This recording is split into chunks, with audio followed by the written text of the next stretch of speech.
how am I going to use this with students? So this was sort of a basic sketch of where I am starting, and that's what it looks like in Canvas. And I'm going to be using the Tinkering with Circuit Station guide to really build out the rest of this, but the challenge that I'm going to focus on are specific controllers. So I started a list of different controllers, and then I realized that, I needed to use some of the stuff that I already had instead of taking all this time to make new controllers. So this was my first plan, and you can see there was a little bit of movement as far as ideas.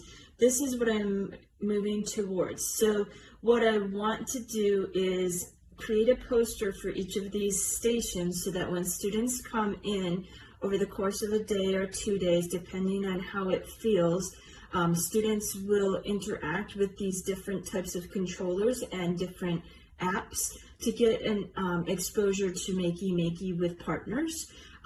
So for each one, I am trying to create a poster that will sort of be a visual explanation, and then it will have a connection to, my preference would be 2 different apps.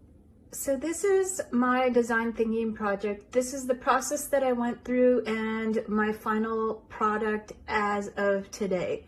So I had brainstormed all of the different types of controllers that I wanted to highlight. I have 7 of them. I know that I'm going to have to create doubles of some of them.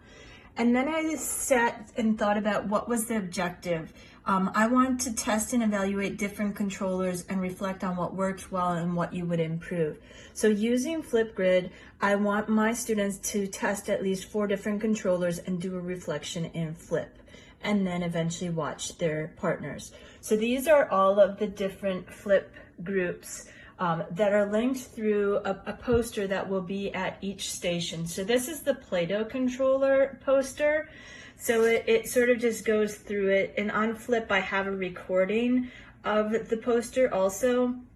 And then each of the controllers has 2 different games to try out that I think they'll be semi-successful with, but not necessarily. And then the third step is to find a random app from the plug and play library so that they have 3 different ones that they've tried with that controller.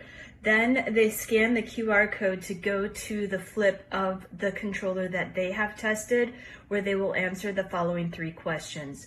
What worked well with this controller? What didn't work well with this controller? And what would you improve?